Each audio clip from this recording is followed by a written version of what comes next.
the top 3 things you need to know about an appraisal. That's what we're going to talk about today here on the Mortgage Minute. My name is Ryan Skaggs, and this channel is dedicated to everything mortgage, real estate, and interest rates. Today, we're diving into that Mortgage 101 type topics. What is appraisal? What do you need to know? So the number one thing that you have to understand is that the appraisal can make or break the entire transaction. That's right, just the appraisal.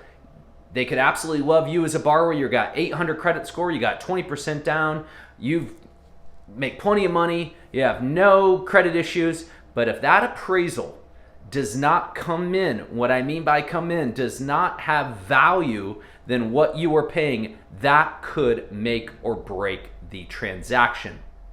Now, what does that actually mean, make or break? Here we're going to talk about that next. So, number one is that it can make or break it. And if it doesn't appraise, what does that actually mean? The bank is going to give you, the lender is going to give you the lesser of the purchase price or the appraised value. So if you're buying a $500,000 property and the appraisal only comes in at $450,000, the lender is going to give you a loan based on the $450,000. So in that case, if you were putting $50K down, well, guess what?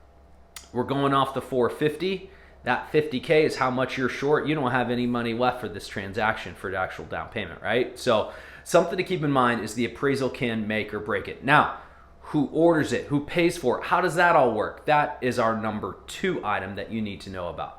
Now, typically the lender is going to be selecting an appraisal management company or an appraisal panel, or they're going to say, I'm ordering the appraisal through our appraisal company. Well, they don't own that appraisal company. They're actually going out and finding a separate vendor. That was one of the changes that came through after the financial crisis, is that, hey, I can't go pay my buddy to make sure that the value comes in and then slip him some money in an envelope after. That's illegal. I can't have the appraisal come in and say, hey, there's a Porsche in the garage that comes with the house. Well, guess what? That house is inflated by $100,000 because that Porsche is in the garage and the keys are on the table for the next buyer, right? So they're looking at it from an objective standpoint, right? And then what they're using, and this is kind of the third item that you need to understand, they're using closed sales, typically within the last 6 months, in a very near radius, okay? So they're not going to look 10 miles away unless they just can't find anything better. They're not going to get significantly bigger homes or significantly smaller homes. They're going to try and find the most comparable homes to that home that you're looking at or comparable condo unit that you're looking at and be able to compare it to that. Let me give you an example. My current home, I live across the street from a massive house. That thing is like 3 times the size of mine.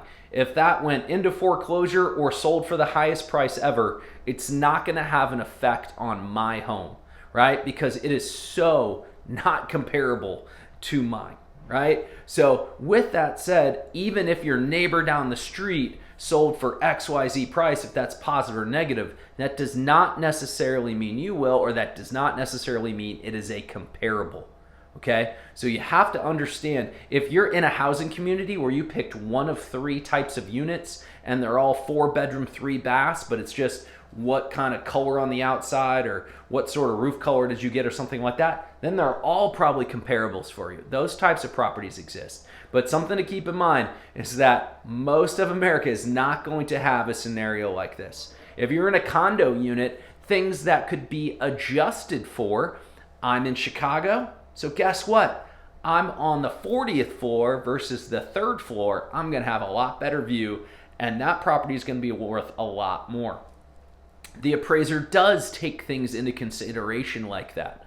So that you absolutely have to understand, is there are adjustments made to these other kind of properties or views or locations or things like that. Now, a little bonus tip here for you.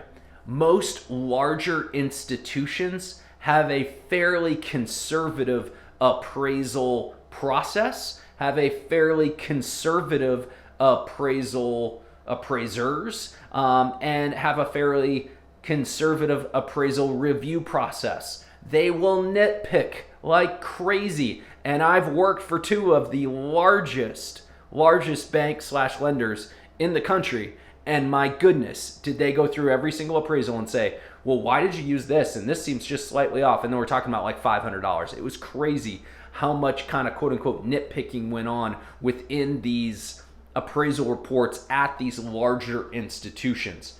When you're working with local banks, potentially, I don't want to go too far because most banks aren't going to be like that, but a local bank or credit union or a like hybrid lender or a local lender like myself, basically we loan out our own money. We have our own processing, our own underwriting, but we can then facilitate and push our appraisals to one of a few appraisal management companies that are actually local to this Illinois area. So therefore, our appraisers typically have a little bit better understanding of the overall market than sometimes when a large institution orders something.